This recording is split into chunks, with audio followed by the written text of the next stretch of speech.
कोटि वंदन। आचार्य प्रवर 1008 श्री विजय मेरे साहब के चरणों में शशत नमन। संयमशील चरित्र आत्माओं के चरणों में कोटि कोटि वंदन। ज्ञान सीखने से पहले ज्ञान सीखने का पाठ बोलेंगे। हाथ जोड़कर आंखें बंद, कमर सीधी। जो जन श्रद्धा भाव से करे श्रोत्र का ज्ञान, ज्ञानावरणीय कर्म टले, प्राप्त करे सद्ज्ञान। आपका ज्ञान अनंत है, मुझे ज्ञान की प्यास। केवल ज्ञानी मैं बनूं, यही है अंतिम आस। केवल दर्शी मैं बनूं, यही है अंतिम आस। इन्हीं शुभकामनाओं के साथ गुरुदेव से, गुरुजनों से जो भी जाना है, सीखा है, वही आप सबके सामने रखने का प्रयास है। सभी को सादर जय जिनेंद्र सर। हमारा 7वां अणुव्रत कंप्लीट हो गया था। एक फल भी को छोड़कर अगर किसी का कोई डाउट है तो पहले उसको ले लेते हैं, और नहीं तो फिर आगे चलते हैं।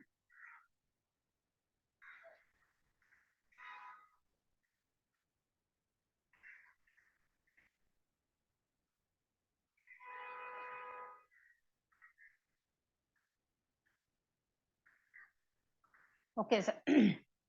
हमने सब 7वें के अंदर 26 प्रकार के द्रव्य के बारे में पढ़ा था, जिनकी हमको मर्यादा करनी चाहिए।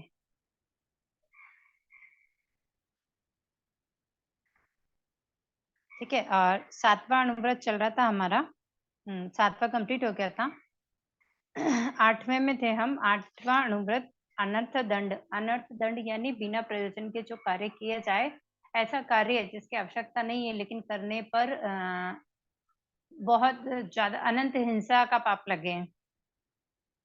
तो अनर्थ 8वां अनर्थ दंड विम्रव्रत 24 अनर्था दंडे पनते तमजा अवछाणाय चरिये पामाय चरिये हिंस पयाणे पाव कमो वैसे एवं 8वां अनर्दन सेवन का पचकांड, जिसमें 8 आगार है। आयवा, रायवा, नायवा, परिवारेवा, देखेवा, नागेवा, जखेवा, भूएवा, एतिहिम आगारेम अनर्थ चावचिवाय दुविहम तिविहेणम न करेमी न कार्वेमी मनसा वैसा कायसा एवं 8वां अनर्थ दंड विम्रव्रत के पंच अय्यारा चाणी अव्वा न सामारी अव्वा तंडते आलोम कंदपे कुक्कुरे मोहुरे संजुता हिगणे उपभोग परिभोग इरिते जो में दिवसियो अय्यारो कहो तस्मिच्छा में दुकड़म।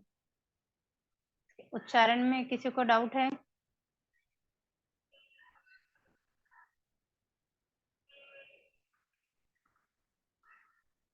ओके।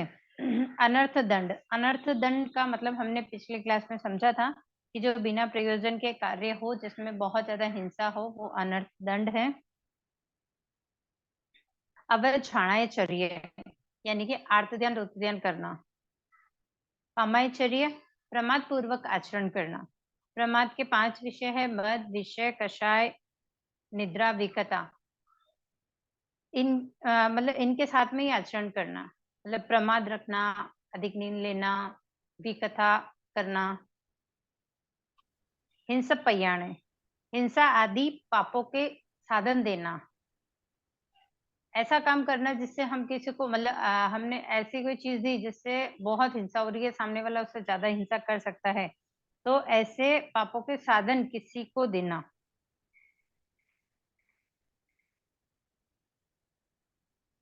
पाप कमाओ वैसे। पापकारी पाप कर्म जो होते हैं उसका उपदेश देना। पहले हिंसा पयाणी यानी हिंसा करने के साधन दिए, और पाप कमो वैसे यानी कि जो पाप कर्म का उपदेश होता है, जैसे पाप मतलब किसी को प्रेरित करना पाप कर्म के लिए। तो ये 4 प्रकार के दंड बताए गए हैं। अनर्दंड के जो कार्य हैं वो 4 प्रकार के थे: अवछाणाचर्य, पामायचर्य, हिंसपैणे, पाव कमो वैसे। और अब इसमें 8 प्रकार के व्रत जो हैं उनके सेवन का त्याग करता हूँ, जिसमें 8 आगार रखे गए हैं। मतलब ये जो 8वां व्रत है उसके अंदर 8 आगार हैं।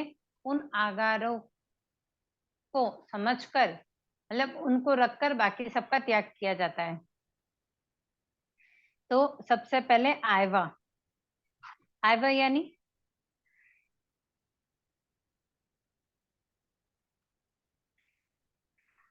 हम अनर्थ दंड पढ़ रहे हैं। अनर्थ दंड के अंदर बिना प्रयोजन जो हिंसा की जाती है, जहां दोषजनक हिंसा लगती है, वो अनर्थ दंड है। उसके 8 आगार है। मतलब 8 आगार रखे गए हैं। अगर हम अनर्थ दंड कर रहे हैं तो किन किन परिस्थितियों में उनकी छूट है, इसके बारे में हम पढ़ेंगे। तो पहले है आयवा। आयवा यानी आत्मरक्षा के लिए। अगर आत्मा की रक्षा करने के लिए अगर इस तरह किसी कार्य को करना पड़े तो दोष तो लगता है, लेकिन व्रत भंग नहीं होता है। रायवा, राजा की आज्ञा से। मतलब राजा ने अगर किसी चीज की आज्ञा दी है तो उस कार्य को करना। नायवा, जाति जन आदि के दबाव से। परिवारेवा, परिवार के लोग, सेवा और भागीदार आदि के लिए। मतलब जो परिवार के लोग हैं उनके दबाव से या परिवार वालों के लिए कोई काम करना पड़ा तो। देवेवा, देवों का उपसर्ग आए तो, यानी कि वैमानिक ज्योतिष जो देव होते हैं उनका अगर उपसर्ग आए तो आगार। नागेवा, भवनपति देव जो होते हैं, असुर कुमार नाग कुमार भवनपति देव जो होते हैं, नागेवा में भवनपति देव आएंगे। देवेवा में वैमानिक और ज्योतिषी देव लिए गए हैं। जखेवा, यक्ष और व्यंतर देवों के लिए। मतलब चारों प्रकार के देवता यहाँ आ गए हैं, वैमानिक, ज्योतिषी, भवनपति और वाणवंतर। इन देवों के लिए मतलब ये आगार है कि उन देवों की तरफ से अगर कोई उपसर्ग आता है तो उसका आगार है। एति है मिच्छामि दुक्कड़म। चखेवा, यक्ष, उपगत आदि यश भूत।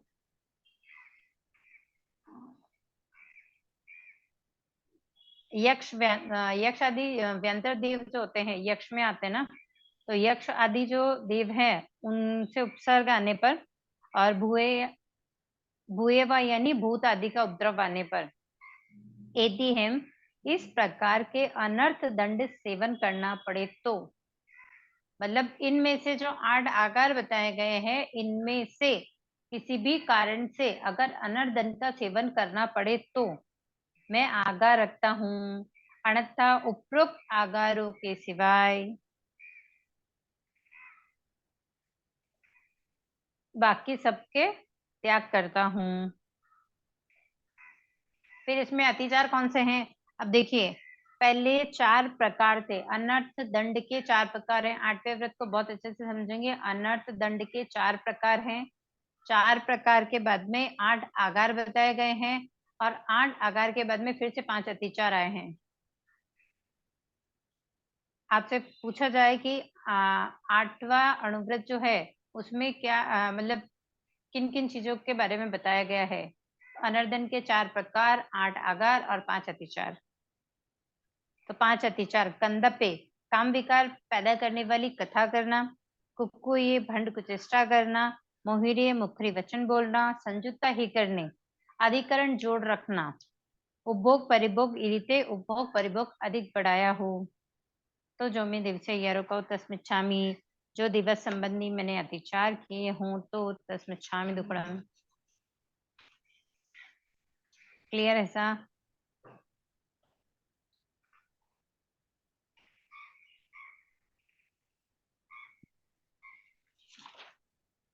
मुझे लगा क्वेश्चन का आंसर बाद में बताती हूँ, एक बार बता देती हूँ वापस, ताकि वो वीडियो सुनेंगे तो समझ आएगी, बाकी वापस पूछेंगे तो हम उसे कंप्लीट कर लेंगे।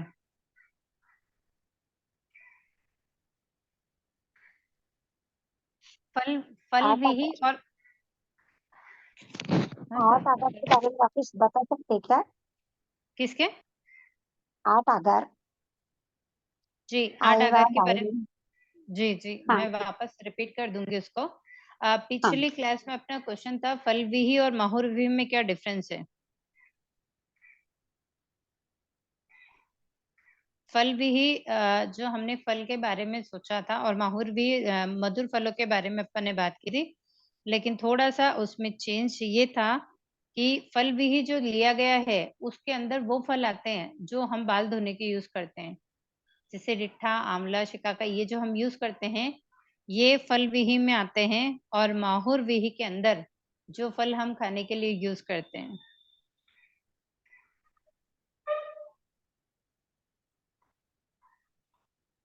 ओके सा?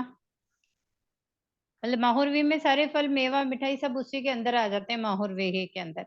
और फल विही में ओनली जो बाल धोने के लिए हम आंवला, रिट्ठा वगैरह जो यूज़ करते हैं, वो सब फल विही में आते हैं। 8 आगार पढ़े थे हमने आयवा यानी कि स्वयं के लिए, अपनी आत्मरक्षा के लिए, ये आगार हैं जो हम पढ़ रहे हैं। आत्मरक्षा के लिए रायवा, राजा की आज्ञा के लिए नायवा, जाति जन के दबाव से, परिवारेवा परिवार वालों के दबाव से, देवेवा देव का उपसर्ग आए तो, नागेवा असुर कुमार नाग कुमार जो है भवनपति उनका उपसर्ग आए तो, चखेवा यक्ष आदि वेंतर देवों का उपसर्ग आए तो, भूए भूत आदि का उपसर्ग आए तो, एतिहेम इस प्रकार अनर्दन सेवन करना पड़े तो आगा रखता हूँ। ओके सा?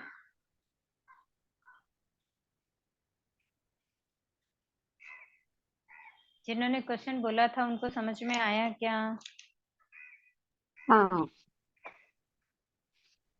जी, आगे चले हम फिर। नम्मा सामयिक व्रत सावजम जोगम पचखामी चाव नियमम पजवासामी दुविहम तिविहेणम न करेमी न कार्वेमी मनसा वैसा कैसा, ऐसी मेरी सदना परुपना तो है, सामयिक का अवसर आए सामयिक करूं, तब तब वर्षना करके शुद्ध हूँ, एवं नम्मे सामयिक व्रत के पंच चाणी वन सामर्य व तंचते आलूम मंदुपनिहने वैदुपनिहने कायदुपनिहने सामय्य से सही अकर्णया सामय्य से अण्विठय से कर्णया जो में दिवस्यो अय्यारो कौ तस्मच्छामि दुक्कडम। सामयिक का मतलब क्या होता है?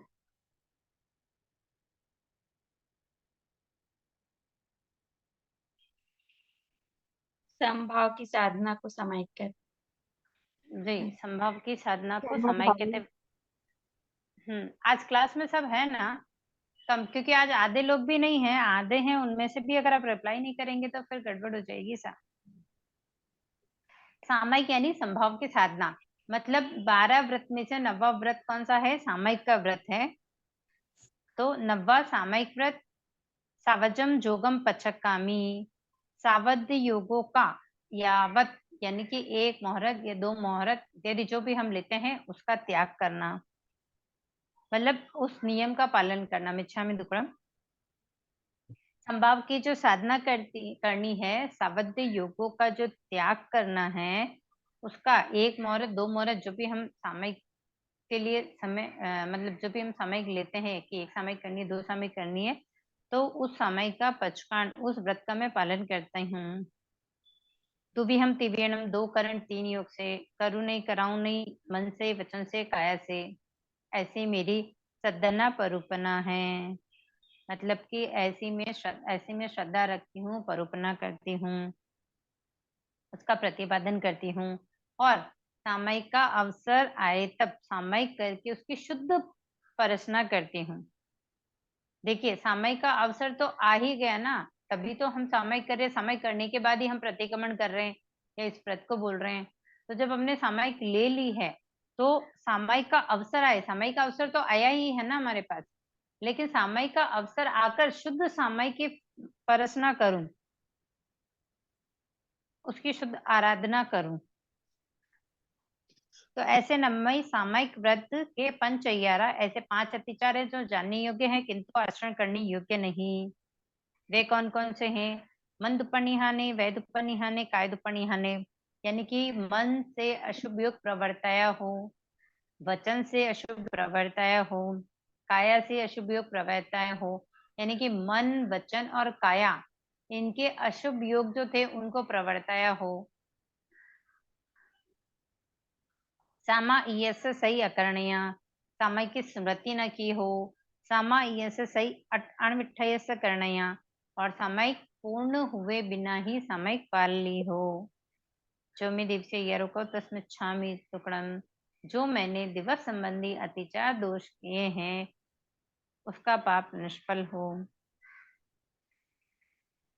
क्लियर सा? हाँ। Okay sir.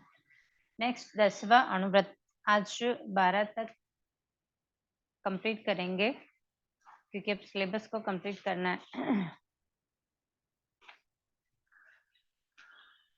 10वां देशावकाशिक व्रत दिन प्रति प्रभात से प्रारंभ करके पूर्वाधिक 6 दिशाओं में जितनी भूमिका की मर्यादा रखी हो उसके उपरांत आगे जाने का तथा दूसरों को भेजने का पचक कांड, जाव अहोरंतम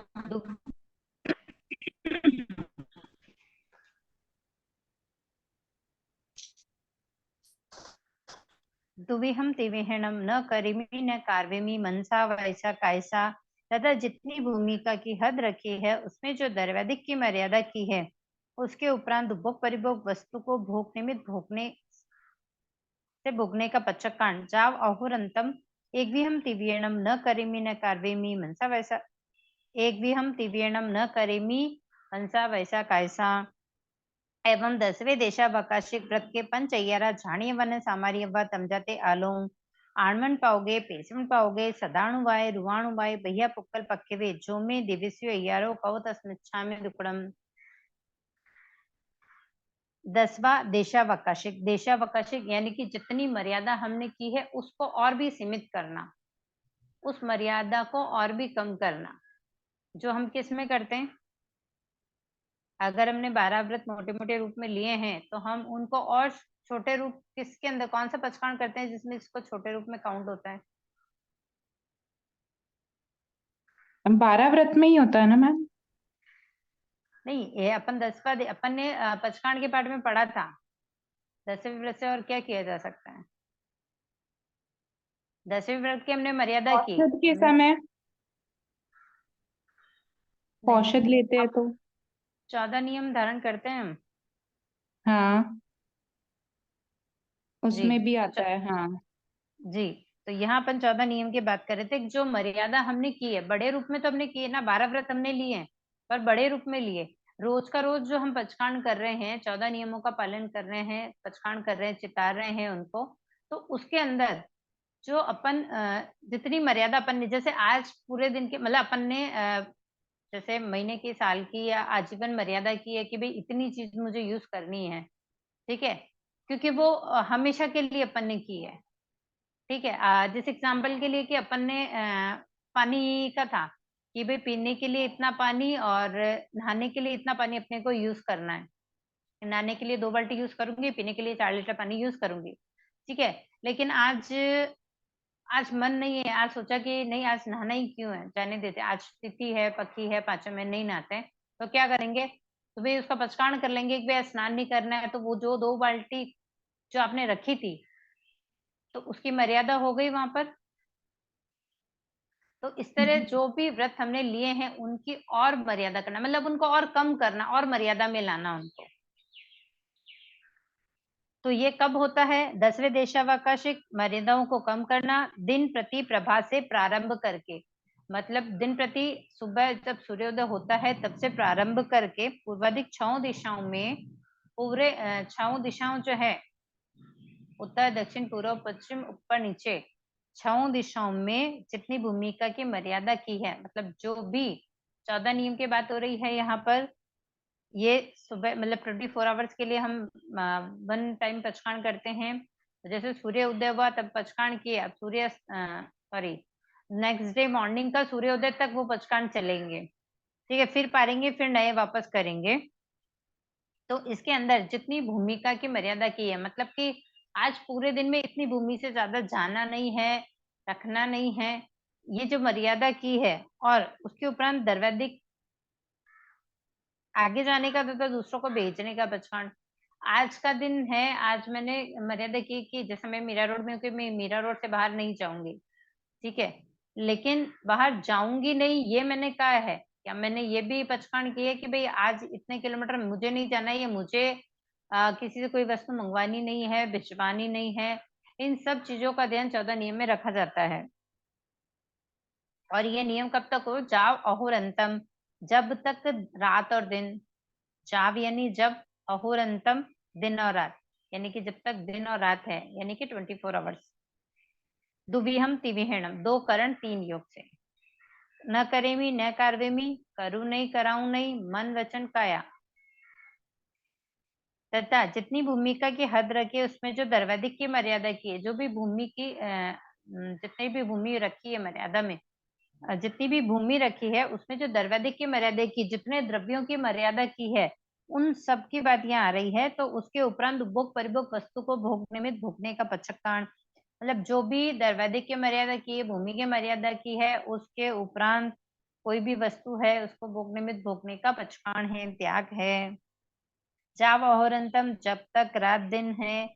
एक भी हम तिवियणम, एक न करेमी, एक करण और 3 योग। करू नहीं मन से वचन से काया से। एवं 10वें देशावाकाशी व्रत के पंचयरा जानीवन समरेव तंचते आलोम। 10वां जो व्रत है उनके भी 5 अतिचार है जो जानने योग्य है किंतु आचरण करने योग्य नहीं है। वे कौन से हैं? आनवन पाओगे, पेसण पाओगे, सदाणुबाय, रुवाणुबाय, भैया पुक्कल पक्खे वे, जो मैं देवस्यो अय्यारो का वो तस्मिच्छामि दुक्कडम। आनवन पाओगे, नियमित सीमा के बाहर की वस्तु मंगवाई हो। ये हमने सब अतिचार हमने सारे स्कूल में पढ़े हैं, बहुत अच्छे से पढ़े हैं। प्लीज किसी को डाउट होगा तो एक बार रिकॉर्डिंग देख लेंगे, और नहीं तो फिर क्वेश्चन आप भेज देंगे तो बेटर होगा। आनवन पाओगे, नियमित सीमा के बाहर की वस्तु मंगवाई हो। पेसवन पाओगे, भिजवाई हो। नियमित सीमा का मतलब क्या हुआ यहाँ पे?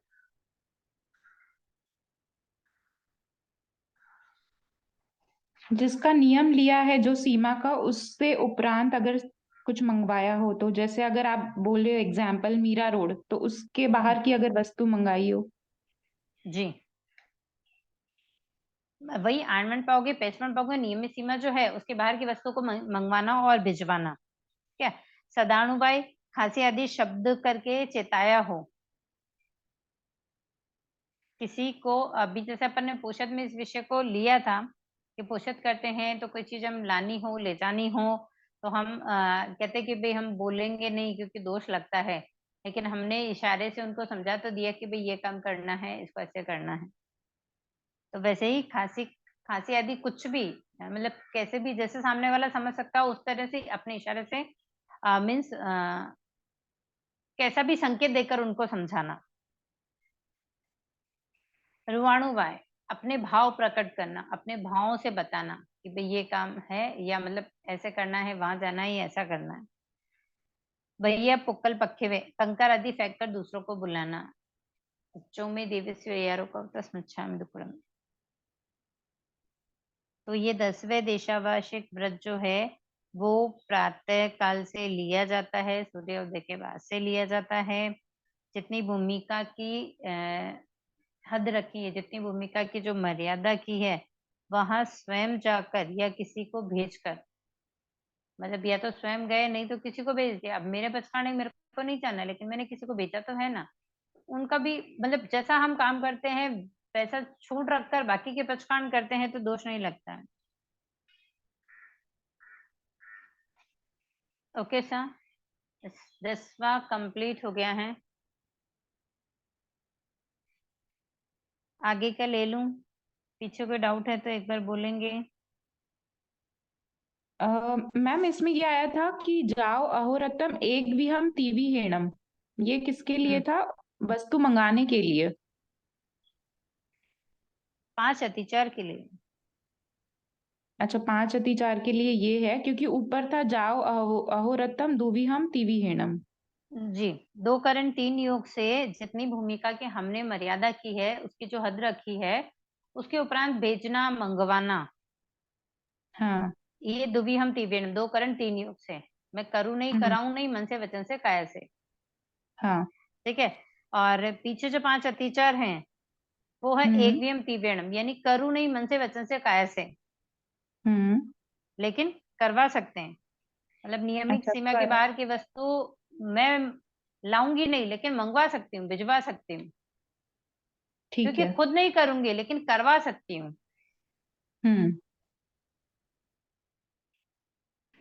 Okay sir.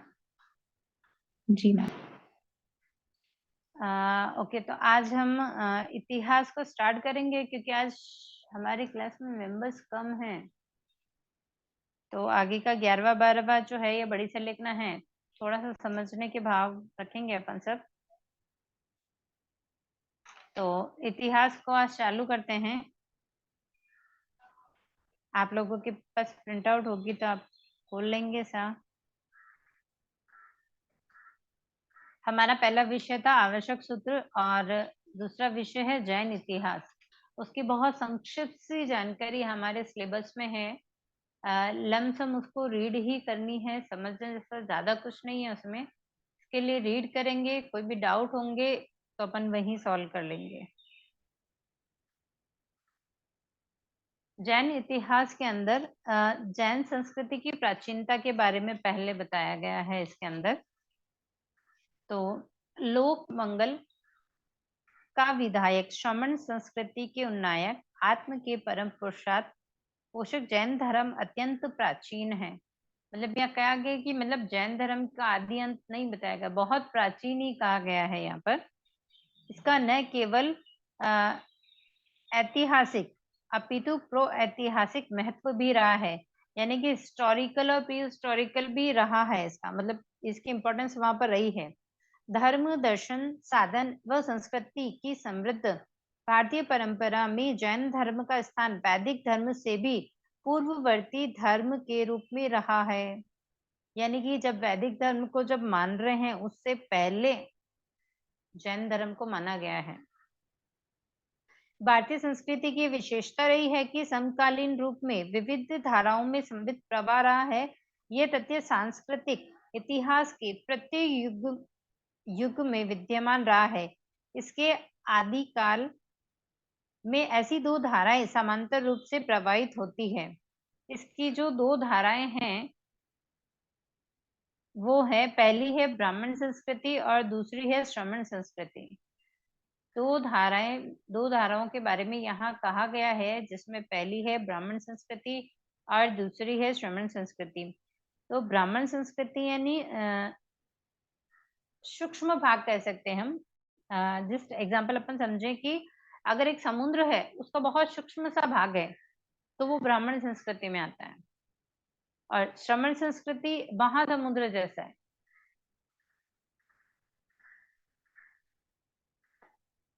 समझे सा? समझ में आया सा? हाँ ओके सर। तो हाँ सर, फरमाइए। इसके डायग्राम का अपन है ना नेक्स्ट टाइम, सॉरी आज ब्लैक बोर्ड अवेलेबल नहीं है, नेक्स्ट टाइम ब्लैक बोर्ड पे इसको मतलब एक वैसा बना के और इसको समझने के भाव रखेंगे। तो भारतीय संस्कृति के दो विभाग है, श्रमण संस्कृति और सॉरी ब्राह्मण संस्कृति और श्रमण संस्कृति। अब ब्राह्मण संस्कृति में क्या क्या आया है, तो जिस वैदिक परंपरा है, आर्य है, हिंदू परंपराएं हैं। वैदिक धर्म, आर्य धर्म और हिंदू परंपरा, ये सब ब्राह्मण संस्कृति में आते हैं। और श्रमण संस्कृति में जो आते हैं जैन धर्म, बौद्ध धर्म और यौगिक परंपराएं, ये श्रमण संस्कृति में आते हैं। अब जो ब्राह्मण संस्कृति और श्रमण संस्कृति, ब्राह्मण संस्कृति में कास्ट वाइज देख सकते हैं हम कि भाई ये हिंदू है, ये आर्य धर्म को मानने वाले हैं, ये वैदिक धर्म को मानने वाले हैं, वैसा। लेकिन श्रमण संस्कृति के अंदर सबका एक ही रूल है। जैन धर्म है, बौद्धिक धर्म है, उनका मतलब है ना जो क्या बोलते हैं, रिलीजन जो होता है ना, वो एक ही है, का मोटिव एक ही है, अपनी आत्मा का उत्थान करना, कि जहाँ अपनी आत्मा का उत्थान किया जाए। ठीक है, तो श्रमण धारा का यह जैन धर्म ब्राह्मण धर्म से पृथक, भिन्न और स्वतंत्र है। इसे अवैदिक, अब्राह्मण और अहिंसक धर्म कहा है।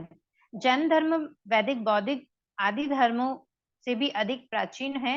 वैद धारित संस्कृति का उद्गम चाहे कितना भी प्राचीन रहा हो, किंतु वह स्मरणीय काल में नहीं है, जबकि जैन संस्कृति का उद्भव प्रागैतिहासिक है। यानी कि बौद्ध धर्म के बारे में है, लेकिन फिर भी जैन धर्म के बारे में जितना कुछ हम जान रहे हैं उतना पुराना वहां नहीं मिलता है। जैसे अनेक तात्विक प्रमाण भी जैन धर्म की प्राचीनता की पुष्टि करते हैं, बल्कि मतलब जैन धर्म ही सबसे प्राचीन है, इसकी पुष्टि भी विज्ञान में कई जगह हुई है। जैसे पहला पॉइंट हमारे यहाँ है सिंधु सभ्यता। सिंधु सभ्यता के अध्ययन करने के लिए मोहनजोदड़ो और हड़प्पा के अवशेषों में प्रमाणित रूप का आधार माना गया है। ये सभ्यता अत्यंत प्राचीन ईसा में 3000 वर्ष पूर्व की है। ये पुरातात्विक अवशेष जो भारत की इतनी प्राचीन संस्कृति का परिचय देते हैं, वे जैन धर्म की प्राचीनता का भी सब प्रमाण समर्थन करते हैं।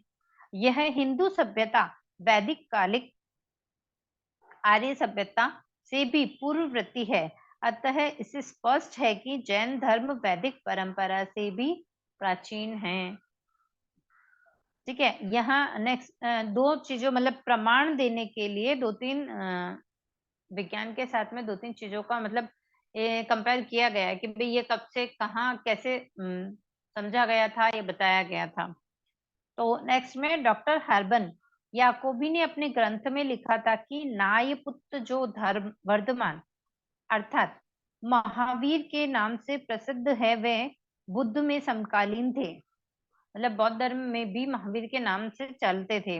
बौद्ध ग्रंथों में मिलने वाले उल्लेख हमारे इस विचार को दृढ़ करते हैं कि नायपुत्र से पहले भी नी ग्रंथों का जो आज अरहंत या जैन नाम से अधिक प्रसिद्ध है उसका अस्तित्व था। मतलब जो आज जैन धर्म के नाम से हम जाने जाते हैं या हम कहते हैं कि हम जैनी हैं, जैन धर्म को जो हम डिपेंड करते हैं, पहले अरहंत के नाम से जाने जाते थे। उससे पहले निर्ग्रंथ बोलते, मतलब निर्ग्रंथ बोला कि हाँ भाई ये मुनि है, निर्ग्रंथ मुनि है, उतना जानना ही काफी होता था।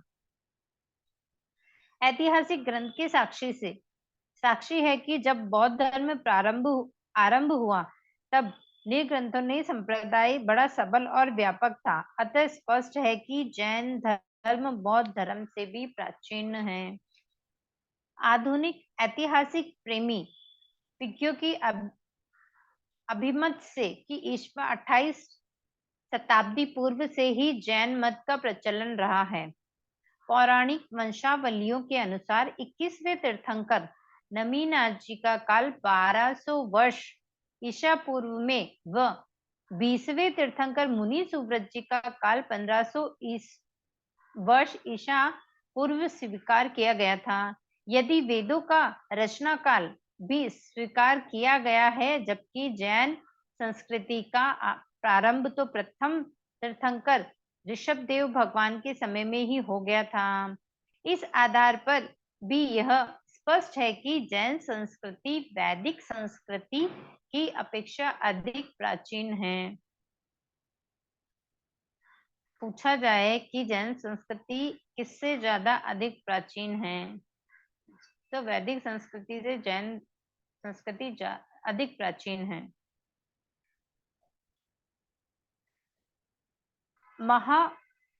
मोहापाध्याय डॉक्टर सतीश चंद्र विद्याभूषण का कथन है कि जैन धर्म तब से प्रचलित हुआ है जब से संसार में सृष्टि का आरंभ हुआ है। मुझे इसमें किसी प्रकार का उज्र नहीं है कि वह वेदांत आदि दर्शनों के पूर्व का है। ईसा वीर निर्माण से 527 वर्ष बाद ईसा की शुरुआत हुई थी। विक्रम संवत वीर निर्माण के 470 वर्ष बाद संवत का प्रारंभ हुआ था और वीर निर्माण के संवत भगवान महावीर के निर्माण से शुरू हुआ था। जैन दर्शन की मान्यता, हम जिस जगत में रहते हैं, मतलब हमारे जो क्वेश्चंस होते हैं ना, कैसे है, क्या है, क्यों है, कहाँ से शुरू हुआ था, किसने कहा, कैसा किया, वैसे ही कुछ चीजें यहाँ पर भी क्वेश्चंस के रूप में है हमारे पास। हम जिस जगत में जी रहे हैं वे क्या है, कब से है, वे एक रूपी है, बहुरूपी है, इसकी रचना है, या ये सब मतलब क्वेश्चंस अनादिकाल से चलते आ रहे हैं, मनुष्य के मन को विचलित कर देता है। मनुष्य उन्हीं प्रश्नों के उत्तर पाने के लिए दर्शन की वेदी तक पहुंचता है। मतलब जब क्वेश्चन होंगे ही नहीं तो हम आगे बढ़ेंगे कैसे? जब उत्सुकता नहीं होगी, जिज्ञासा नहीं होगी किसी भी चीज में, तो हम उतनी तन्मयता से उस कार्य को नहीं करते हैं। तो जैन दर्शन के उन शाश्वत प्रश्नों के उत्तर, यह जगत चेतना और अचेतना द्रव्यों का समन्वय है। कि जहाँ चेतना है, अचेतना है, यानी कि जीव है जिसमें चेतना है, अजीव है जो अचेतन है। यह अनंत आकाश के मध्यवर्ती आकाश खंड है। समग्र आकाश की तुलना में वह एक बिंदु जैसा है। मतलब ये जो आकाश खंड, पूरा समग्र आकाश बोले तो अपन पूरा लोक अगर काउंट करेंगे ना, तो ये पूरा लोक पूरे आलोक में कैसे दिखता है? एक बिंदु के जैसा दिखता है। जैसे हमने पढ़ा है ना संसार, आओ लोक की सैर करे में एक थोड़ा सा लोक का जो वर्णन आता है, उसमें लोक में पढ़ा है ना कि पूरे अगर जैसे एक रूम है उसके अंदर एक लालटेन टांग दी जाए तो वो जैसा दिखता है वैसा ही आलोक में लोक वैसा ही दिखता है। यह शाश्वत है, इसका आदि बिंदु नहीं है। यह परिवर्तनशील भी है, प्रतिदिन नए नए रूपों में बदलता रहता है। यह अनादि है, इसलिए किसी महाशक्ति की कृति नहीं है। किसी ने इसको उत्पन्न नहीं किया है, कोई इसको समाप्त नहीं कर सकता है। यानी ये जगत ईश्वर, ये जगत जो है वो ईश्वर कृत नहीं है। जैन दर्शन की विशिष्टता, यह दर्शन अहिंसा, अपरिग्रह व एकांतवाद के सिद्धांतों पर चलता है। अहिंसा अपन ने पढ़ा है, अपरिग्रह हमने पढ़ा है, एकांतवाद का मतलब क्या है? वो एक हाथी का एग्जाम्पल था ना कि अगर किसी ने उसको छुआ आंख बंद करके तो वो अलग कुछ बिल्कुल। बताएगा। हाँ, वैसा वो। मतलब एक हाथी है जिसने अगर मतलब एक हाथी, 4-5 लोग है, किसी ने पैर छुआ तो कोई खंबा बताएगा, किसी ने पूंछ पकड़ी तो कुछ और बताएगा, किसी ने सूंड पकड़ी तो कुछ और पकड़ेगा, लेकिन जब पूरे हाथी को देखेंगे तो उसका विवरण वो कह पाएगा ना ये एक हाथी है। तो इस तरह से वहां गलत कोई नहीं था ना, किसने गलत बोला? अगर किसी ने पैर पकड़ा है तो वो हाथी, अगर हाथी का पैर है तो खंबे जैसा, तो वो वैसा ही बोल रहा है। तो मतलब किसी को भी एकांतवाद का मतलब होता है जो भी कहा गया है, हम ये नहीं कह सकते कि हम जो कह रहे हैं वो ही राइट है। वहां एकांतवाद है, एक कहते हैं ना एक क्वेश्चन होता है उसके बहुत सारे आंसर निकल जाते हैं। तो हम जिस दृष्टि से क्वेश्चन को देख रहे हैं उस क्वेश्चन का आंसर हमारी दृष्टि में जो होगा उसको अपन मानेंगे, बाकी को हम गलत ठहरा देंगे। तो हर क्वेश्चन के आंसर भिन्न भिन्न होते हैं, तो एकांतवादता जो है वो इसका समन्वय बना के रखती है। इस दर्शन के अनुयायियों के लिए 2 प्रकार के धर्म बताए गए हैं। पहला है अणगार धर्म और दूसरा है आगार धर्म। अणगार धर्म कौन सा है?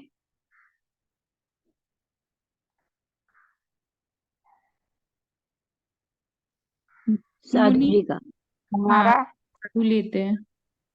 सॉरी अगर श्रमण सागर श्रमण जी। जो श्रमण होते हैं, जो हमारे साधु भगवंत होते हैं, वो अणकार धर्म का पालन करते हैं, जो 5 महाव्रत का पालन करते हैं और अपने जीवन को सादगी से जीते हैं, वो अणकार कहलाते हैं। और मुनि क्या करते हैं? निर्दोष पितृचर्या का यापन करते हैं, घर घर घर परिवार आदि से पर्यंत, मतलब जीवन पर्यंत घर परिवार का त्याग कर देते हैं। और मुनि किस में रमण करते हैं? स्वयं की आत्मा में। जी। क्योंकि अपन अपन जैसे अपनी भाषा में बोलेंगे तो दीक्षा का मतलब क्या है? दीक्षा क्यों लेनी है? आत्मा की कल्याण के अगर लिए। जी अपनी आत्मा का कल्याण करना है, अपनी आत्मा में अगर अपने को रमण करना है तो दीक्षा लेकर संयम ग्रहण कर कर अपनी आत्मा को उत्कृष्ट भावों तक हम ले जा सकते हैं। अगर आत्मा के लिए नहीं सोचना है तो फिर दीक्षा ग्रहण करनी क्यों? मुनि 6 कार्यों की रक्षा करते हैं और अपनी सुख सुविधाओं का त्याग करते हैं। अब अहंकार धर्म बताइए। श्रावक धर्म, जो श्रावक अपने व्रत नियम पालते हैं। जी, एक आत्मा सही। विशेषता बताइए, एक विशेषता बताइए। व्रत करते भी हैं और छूट भी रख सकते हैं, आगार भी रख सकते हैं।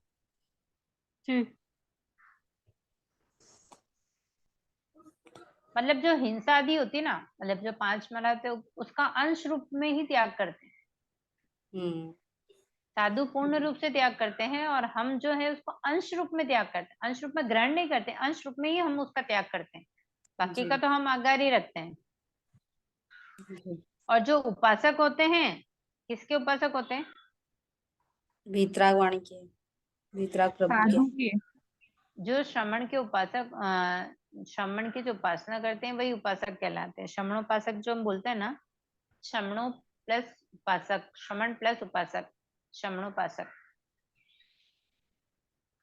और ये मुनियों को निर्दोष आहार पहराते हैं, जैसे अपने कर्मों की निर्जरा करते हैं और विविध प्रकार के नियम व्रत आदि को ग्रहण करते हैं। मुनियों के बारे में विशिष्टता के लिए अन्य दर्शनों में भी कहा गया है। मतलब मुनियों के बारे में ऐसा नहीं कि जैन धर्म में कहा गया है, नहीं, अन्य धर्मों में भी मुनियों के बारे में विशिष्ट वर्णन है। बहुत सी चीजें ऐसी बताई गई है कि भाई मुनि ऐसे होते हैं या ऐसा करते हैं। तो जैसे जैसे वाल्मीकि रामायण के अंदर बताया गया था। वाल्मीकि रामायण में अयोध्या कांड में कहा था कि धर्मानुरागी, तेजस्वी, त्यागी, अहिंसक और मल रहित होना मुनियों की प्रधानता है। फिर महाभारत में क्या बोला? मुनियों को मधुमास व महात्यागी बताया गया है। यानी कि मुनि कौन हुए? जो मधुमास का सेवन नहीं करते हैं। श्रीमद् भागवत में मुनियों को वितरागी, अक्रोधी और स्थिर बुद्धि वाला कहा गया है। वायु पुराण के अंदर मुनि मनोमान में अप्रमद रहते हैं, अर्थात निर्विकार होते हैं।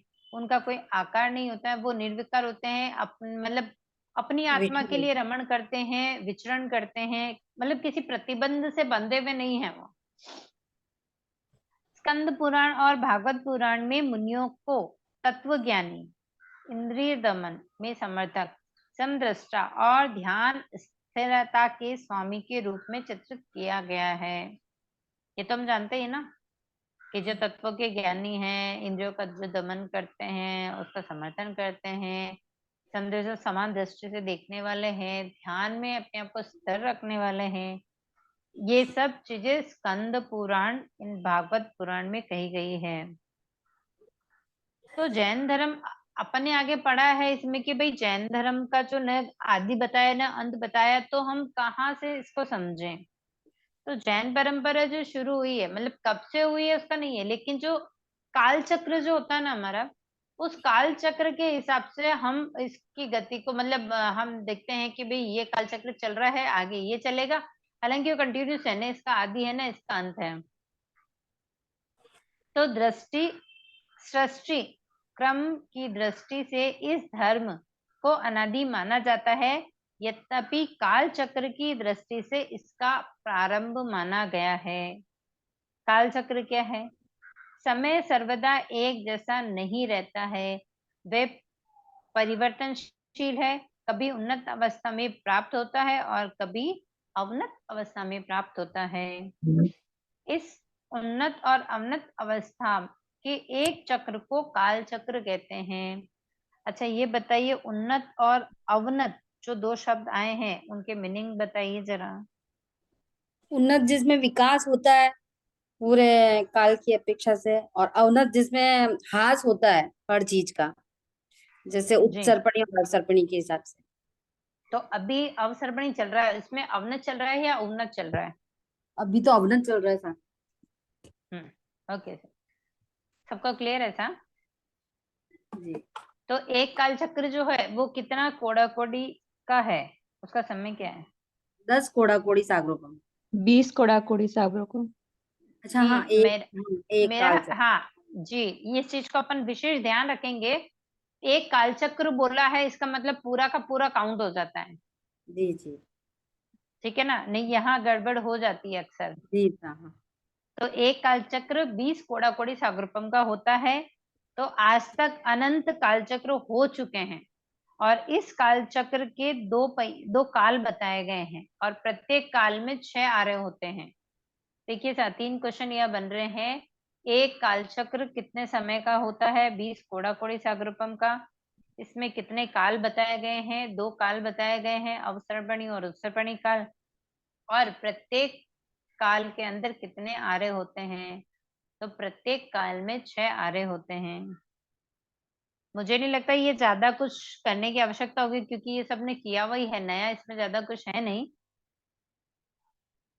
ठीक है, तो नेक्स्ट उत्सर्पणी काल।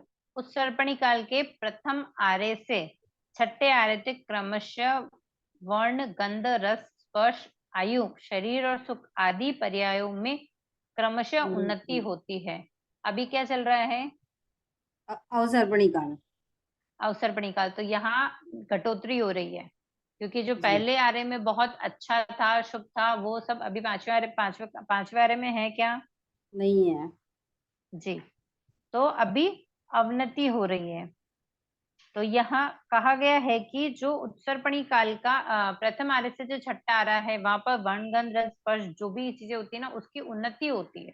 मतलब जो अपन छठा आरा है, तो छठे आरे के इक्वल टू उत्सर्पणी काल शुरू होगा तो उसका पहला आरा होगा, मतलब छठे आरे के जैसा पहला आरा होगा। तो जितना दुख छठे आरे में होगा, उतना ही दुख उत्सर्पणी काल के पहले आरे के अंदर होगा। Okay sir.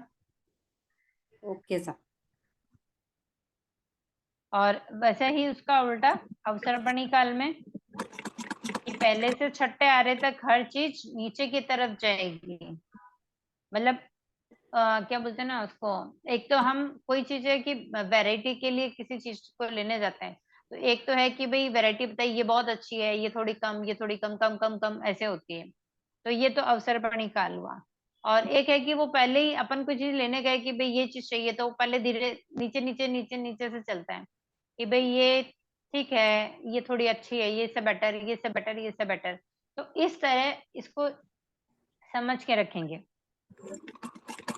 अवसर्पणी काल में नीचे की तरफ आ रहा है, हाँ होता जाए।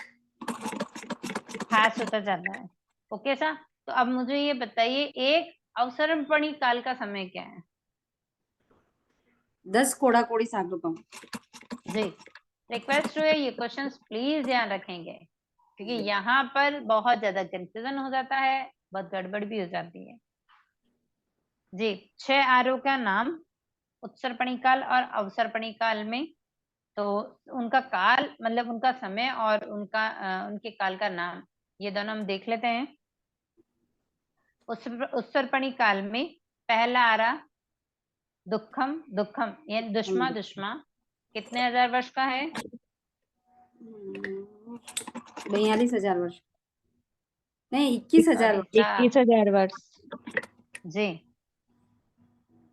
ठीक है। अभी क्वेश्चन करते हैं, आंसर करेंगे, ध्यान है ना क्लास में? जी। तो एक रिवीजन हो जाएगा।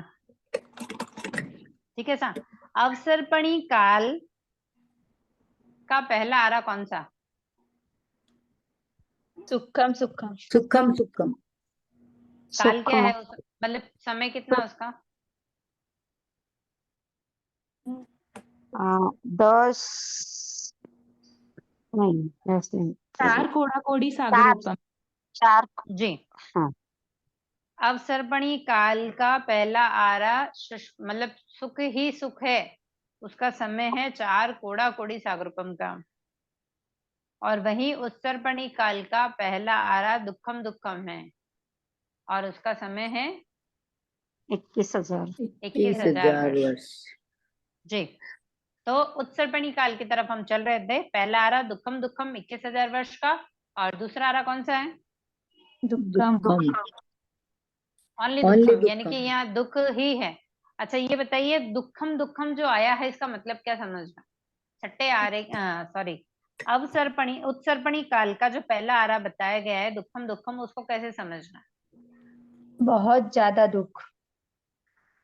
जी, मतलब आयु अत्यंत भी पीड़ा, कम। हर चीज में अत्यंत अत्यंत ही है, बहुत अनंत अनंत गुणा ही है वो।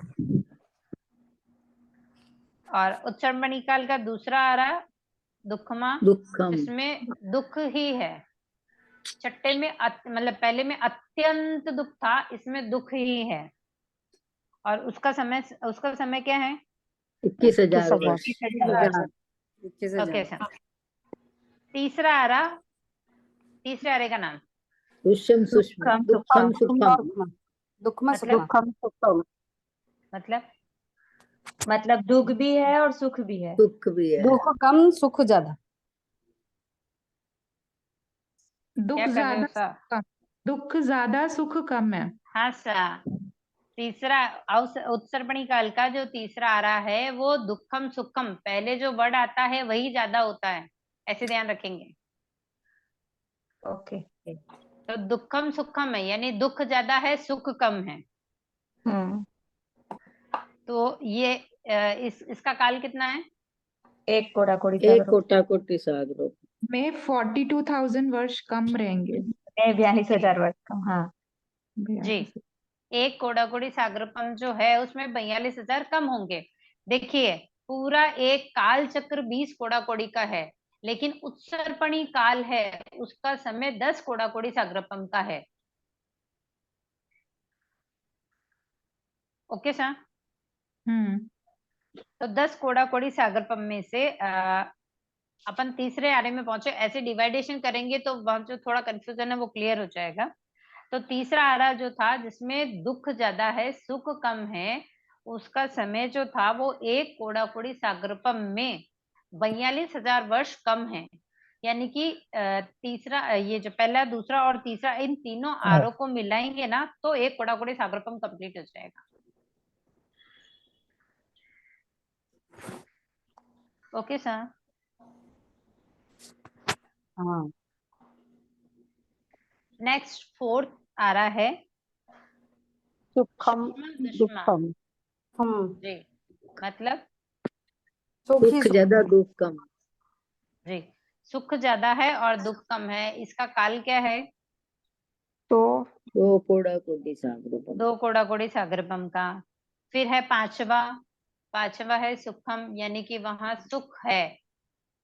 जिस तरह दूसरे आरे में दुख है वैसे यहाँ सुख है। अनंत सुख नहीं है, अत्यंत सुख नहीं है, सुख है। उसका समय तीन तीन कोटा कोटि कोडाकोटी सागरों। 3 कोडाकोड़ी सागरपम का। और लास्ट एंड छठा है सुखमा सुखमी।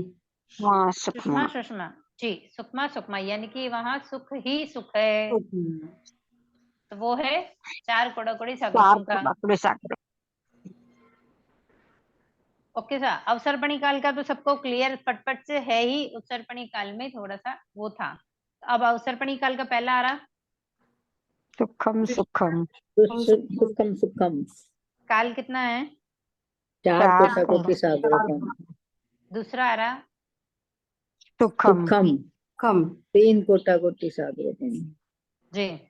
तीसरा आ रहा सुखम दुखम। दुष्मा दुष्मा। समय। दुखम सुखम। 2 कोडाकोटी सागर। दो तीसरा तीसरा दो आ रहा कोडाकोटी। सुखम दुखम, ऐसा सुख ज्यादा है दुख कम दुख है। कम है। उसका समय है 2 कोडाकोड़ी सागरपम का। ठीक है। चौथा आ रहा है दुखमा सुखमा, दुख ज्यादा है सुख कम है। उसका समय है 1 कोडाकोड़ी कोटा कोटि सागरपम में सागरों। 42,000 वर्ष कम। कम वहां जो 42,000 कम होंगे वो 2 डिवाइडेशन में 21,000 वर्ष में पांचवा और छठे आरे का समय हो जाएगा। और इस प्रकार जब इन सबको काउंट करेंगे तो ऑलमोस्ट 10 कोडाकोड़ी सागरपम आ जाएगा। अच्छा, हम ये अभी बताइए 5वें आरे में है ना? जी, अवसर्पणी काल के 5वें आरे में है इस समय हम वर्तमान में। इसका समय 21,000 वर्ष है। कब खत्म होगा मैम ये फिर? अभी कितना हुआ ऐसा? कब खत्म क्या 18,500 होगा? जो 8.5 समय हमको मिला है उसको हम 19,000 बाकी अभी वर्ष। अच्छा, तो उसमें तो कितने ही जन्म वापस ले लेंगे और कितनी बार काल कर जाएंगे हम, कितनी गलतियों में भ्रमण करके वापस आ जाएंगे। हम्म। तो अच्छे कर्म पहले ही कर ले कि छठे आरे में जाने से बच जाएं बस। हाँ मैम। जी अच्छा, मुझे बताइए पूरे ही काल चक्र में कितने तीर्थंकर हुए हैं? कितने? तीर्थंकर पूरे काल चक्र में, एक काल चक्र में कितने तीर्थंकर होते हैं? 24। 24 तीर्थंकर। मैंने पूरे काल चक्र में पूछा था, 48। एक काल चक्र 48, 48। क्योंकि अवसरपणी काल में 24 होते हैं और उत्तरपणी काल में उत्तरपणी में 24 भी होते हैं, 24। टोटल मिलकर 48। 38। ओके सर, यहाँ तक क्लियर है? हाँ सर। ओके सर, काल चक्र का क्या बोले ना चित्र उसके अंदर दिया हुआ है, जो पीडीएफ हमारे पास है तो देख लेंगे। वैसे उतना विशेष नहीं है, जो एक रीडिंग हमने मारी है उतना ही है उसके अंदर। देख लेंगे। काल चक्र के बारे में कहीं कोई भी डाउट होगा तो क्लियर करेंगे, और आपके पास डाउट नहीं होगा तो सब क्वेश्चन मेरे पास है। इस अवसरपणी काल के तीसरे आर्य में प्रथम तीर्थंकर भगवान ऋषभ देव का जन्म हुआ। वर्तमान अवसरपणी काल के तीसरे आर्य के अंत में भगवान ऋषभ देव द्वारा जैन परंपरा की शुरुआत हुई। अभी वर्तमान अवसरपणी काल में 5वां आरा चल रहा है।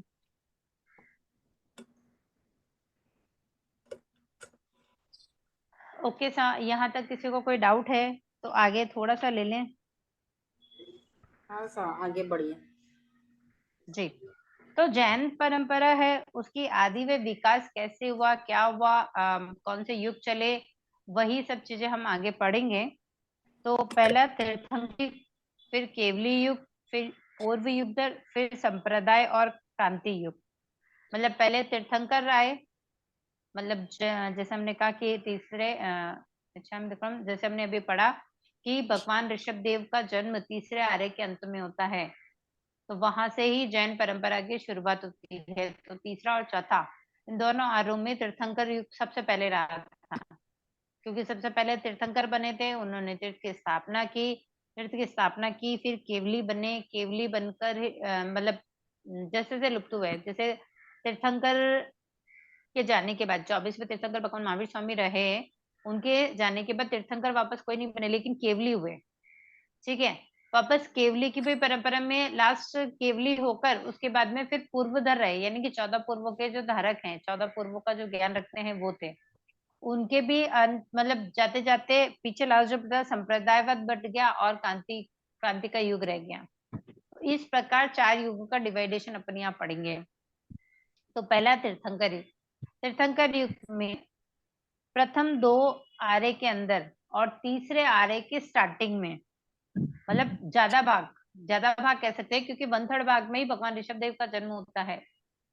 ठीक है, ज्यादा भाग में यानी कि पहला दूसरा आरा और तीसरे आरे के ज्यादा भाग, यानी कि 3/4 अपन कह सकते हैं, उतने भाग के अंदर युगलिक काल हुआ करता था। युगलिक काल से क्या तात्पर्य है यहाँ पर? हर कोई जुड़वा होता था ना उस टाइम। पुरुष और जी, स्त्री। युगलिक यानी जुड़वा है, एक पुरुष एक स्त्री है।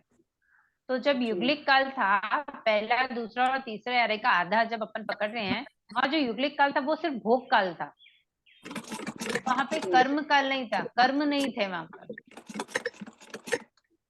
सिर्फ वहां भोग काल था। भोग काल का मतलब हुआ कि जब स्त्री और पुरुष एक युगल उत्पन्न होता था, ठीक है, उनके वापस एक ही युगल होता था, और वो दोनों साथ में मतलब देखो पैदा साथ में हुए, मरते भी साथ में, एक ही जोड़े को उत्पन्न करते थे, और वही एक जोड़ा बड़ा होके वापस वही प्रोसीजर फॉलो होता था। तो जब युगल एक होते, एक ही करते थे, तो उनको मतलब कुछ ही दिनों में जब बच्चों का लालन पोषण करते थे ना तो मतलब वो बहुत जल्दी बड़े हो जाते हैं। अभी अपन कैसे कहते हैं कि भाई अभी तो बच्चे छोटे हैं, धीरे धीरे बड़े होंगे, अभी बहुत ध्यान रखना पड़ेगा उनकी पढ़ाई का, खेलने का, कूदने का, सब ध्यान हम रखते हैं, लेकिन वहाँ कुछ ही दिन के पालन पोषण के बाद उनके जो माता पिता होते हैं वो काल कर जाते हैं। मतलब अगर बच्चा हुआ, एक युगलिक उत्पन्न हुआ और जैसे 6 महीने में उनका भरण पोषण उन्होंने किया, उसके बाद वही युगलिक, जिसको एक को छींक आती है, दूसरे को बासी आती है, और वो दोनों ही काल कर जाते हैं। और ये बताइए, युगलिक मरकर नियामक कहाँ जाते हैं?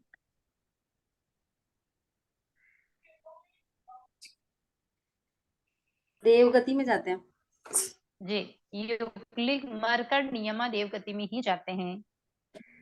ठीक है, तो मतलब वो बड़े होकर वापस युगलिक से युगलिक, युगलिक से युगलिक, यही चलता है तीसरे आर्य के आधे तक भोकाल ही रहता है। यानी कि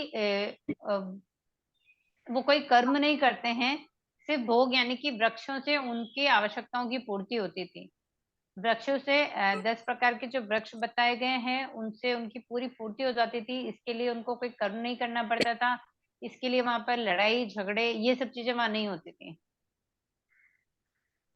लेकिन तीसरे अंत में, तीसरे आर्य के जब अंत आते, भगवान ऋषभ देव का जन्म होता है, तो युगलिक काल समाप्ति की ओर चला जाता है। क्योंकि युगलिक जो होते हैं 7 मरते 7 जन्मते हैं, एक ही जोड़े को उत्पन्न करते हैं, वो युगलिक कहलाते हैं।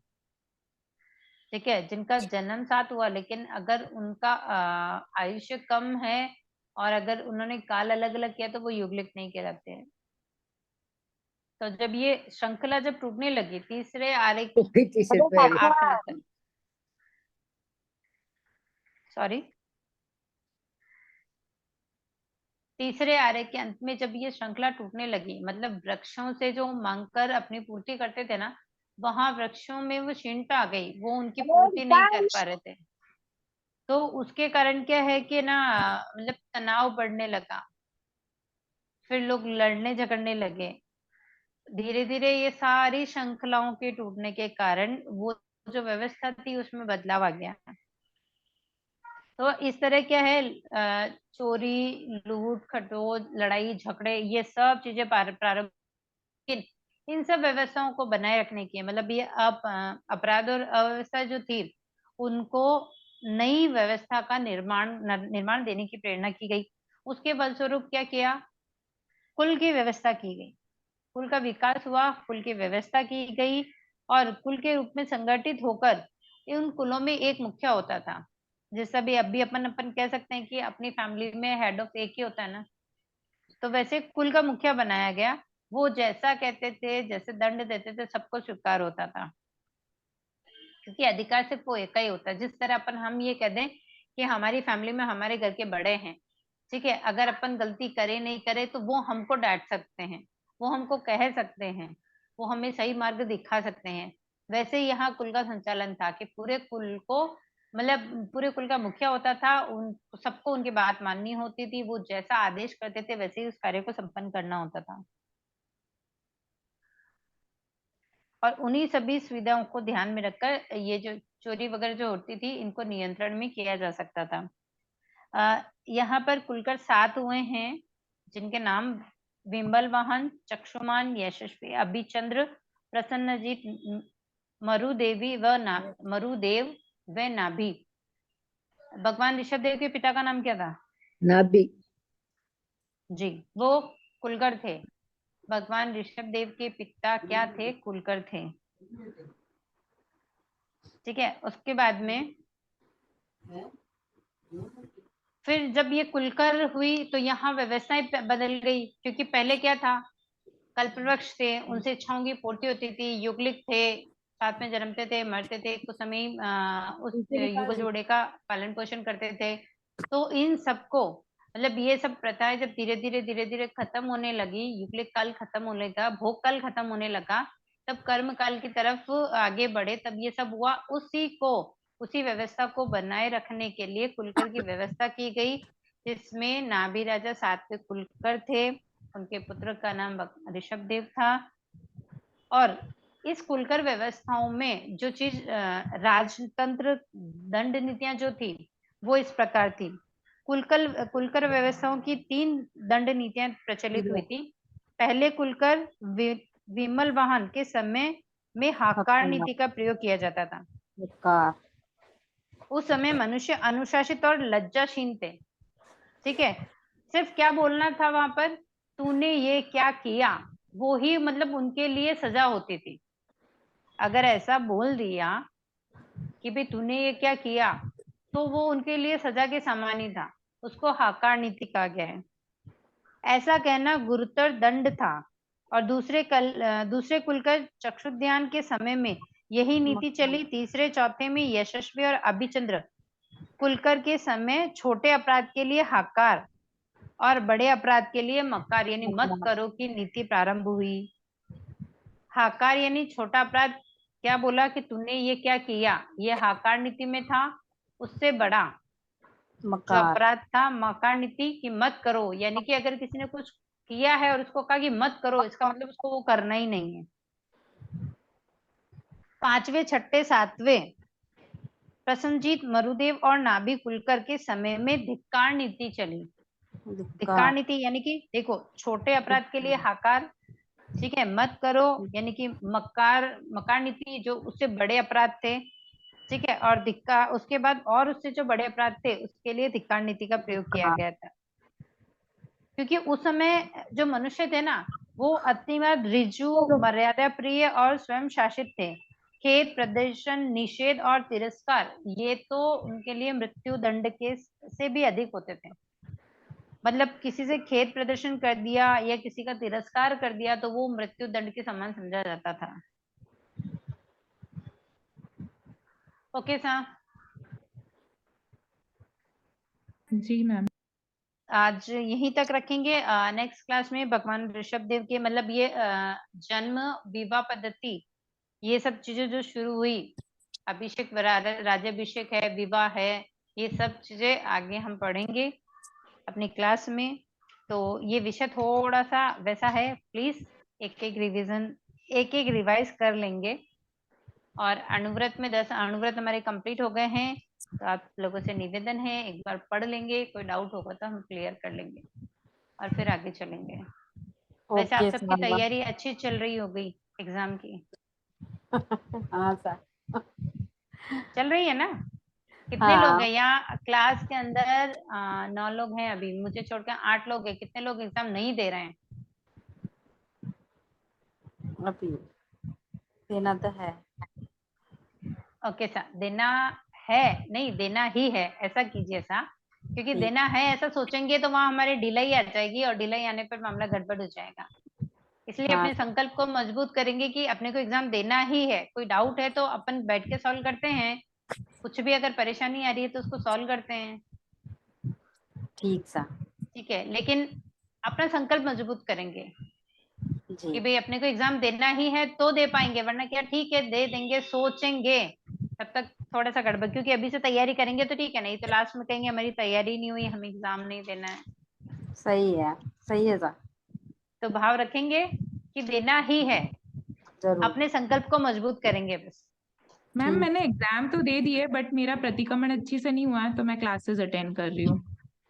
बहुत बहुत अनुमोदना है सा। कोई डाउट हो, कुछ भी अगर ऐसा लगे तो प्लीज सोचेंगे। अपन इतने टाइम से क्या है कि थोड़ा धीरे धीरे और ऐसे चल रहे थे, लेकिन अब समय थोड़ा पास में आ रहा है तो सिलेबस को कंप्लीट करना है।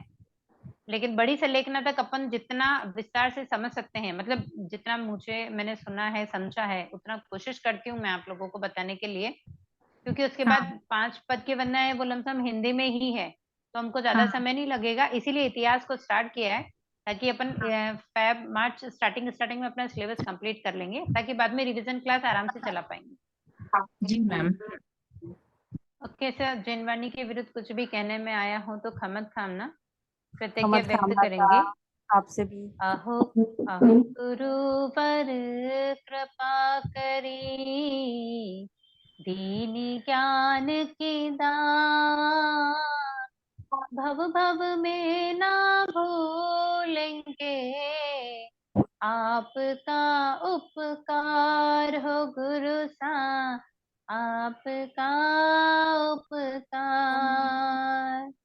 ऐ विनय जो हो गया उसको माफ करो, मेरे सारे कर्म कलुष को आप ही साफ करो हो गुरु साहब, आप ही साफ करो। बोलिए श्रमण भगवान महावीर स्वामी की जय जय आचार्य प्रवर एक हजारान श्री विजयराज जी महाराज साहब की जय जय संयमशील चारित्र आत्माओं की जय। जय। आप जय सबका बहुत बहुत धन्यवाद साहब, बहुत आपका बहुत धन्यवाद आभार साहब, खमत बहुत बहुत खामत आपका उपकार हम धन्यवाद। पे, बहुत बहुत धन्यवाद साहब। बहुत बहुत धन्यवाद साहब।